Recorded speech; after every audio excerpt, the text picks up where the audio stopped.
start. I'm Kori. I'm with the Montgomery County Department of Housing and Community Development.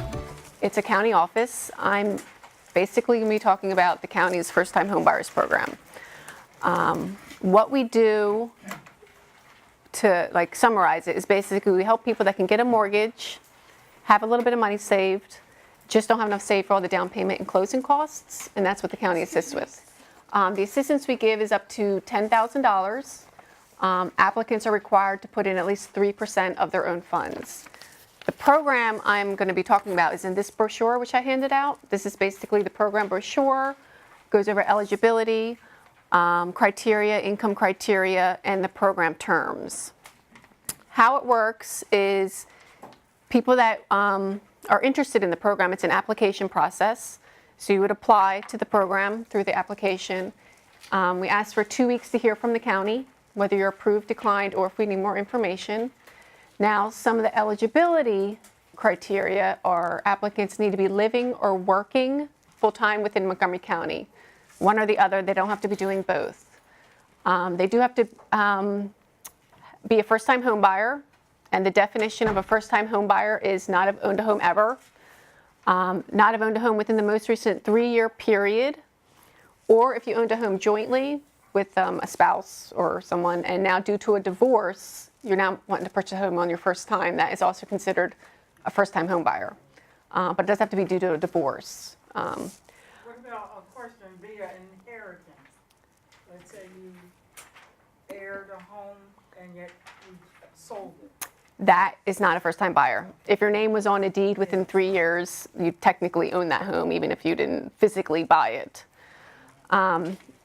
Applicants do have to have at least 3% of their own funds. Now, we don't know how much 3% is because everyone can afford something different, but we say you should have at least $3,000 before you apply. Sometimes you might need to save more.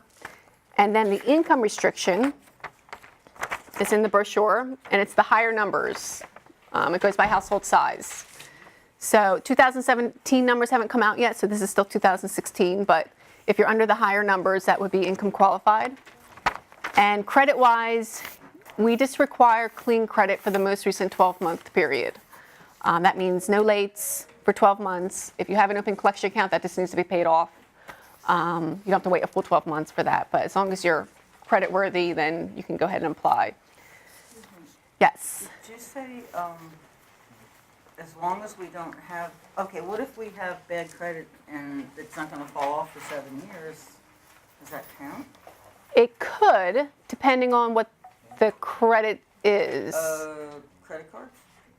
I mean, if it's open collections, if it's the score's really low, you're not going to be able to get a mortgage anyway, so it kind of defeats the purpose of the first-time homebuyers program. Is there a way to get your score up, like by creating new credit? That is a workshop after this one in workshop B, I think at 12 something.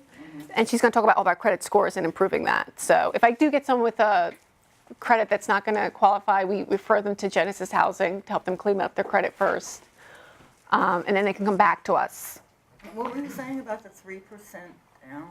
Applicants have to show they have at least 3% somewhere in a savings, checking, money market. And that's around $3,000. We don't get it from other organizations No. that give you money to help buy a home? No. The 3% has to be the applicant's own funds. We have to see that they saved And it. that's 3% of what? The sales mortgage? price. The sales price? Right. And we don't know how much that is. So we say around $3,000. We don't know how much it is until we get the application in and we kind of do a projection. Regarding the property, so once you apply and you're approved and you go through the counseling, pretty much the only restrictions on the property is it has to be located within Montgomery County.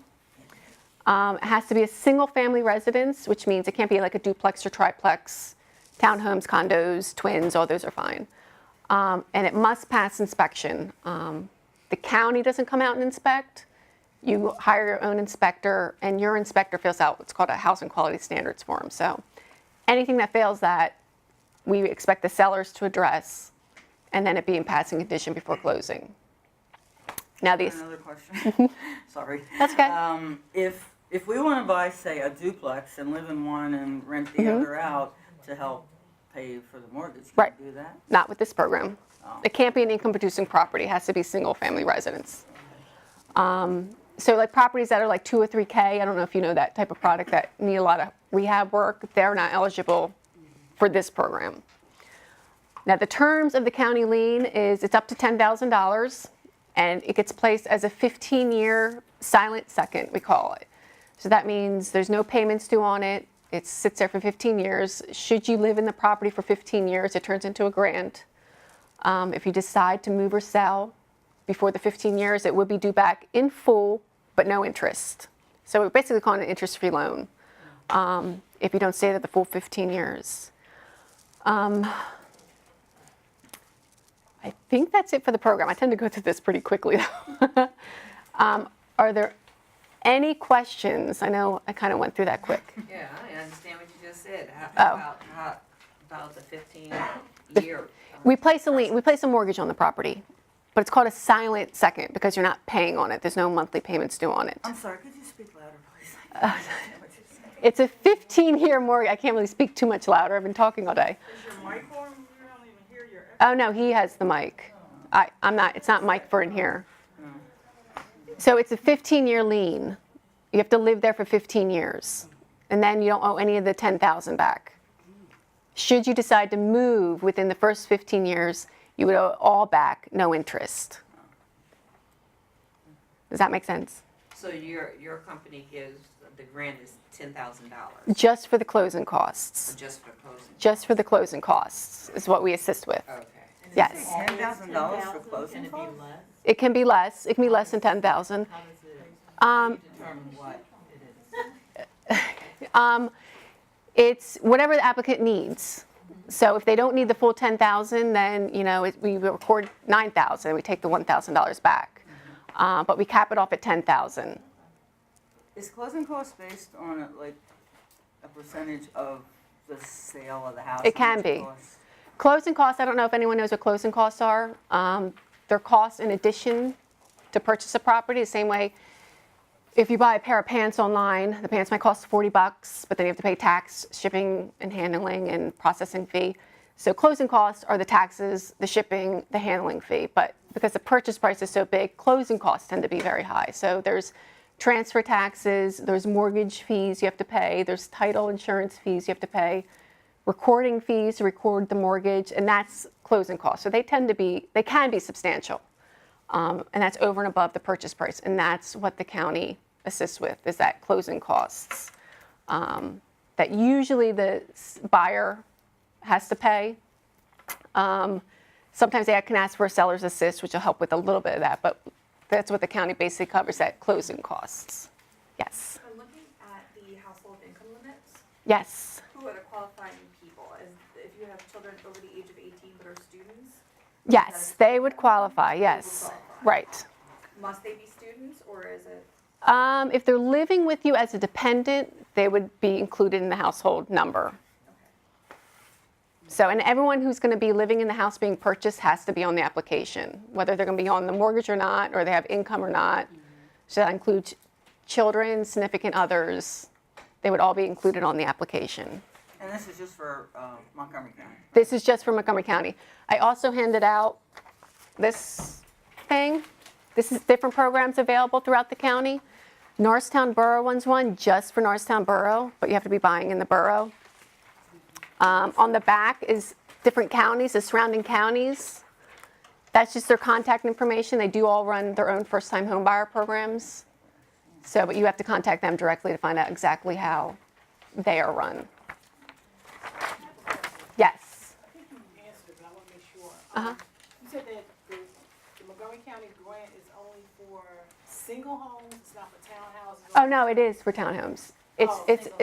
It's called a single-family residence, which means not duplex, not triplex.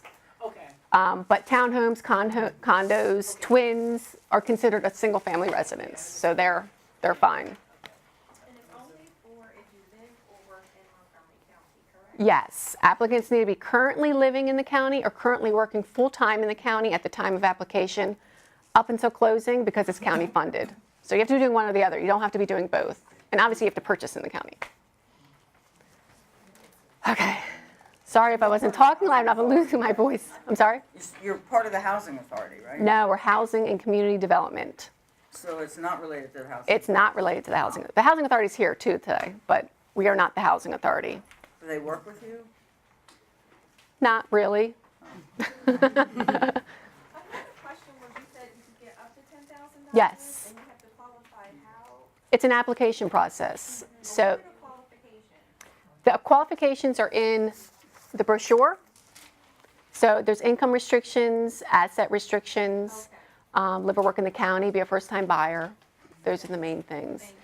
There's also a maximum asset limit. I don't think I mentioned this, is you can't have over 10% or more of the sales price in your own assets at the time of application, not including retirements or 401ks or anything.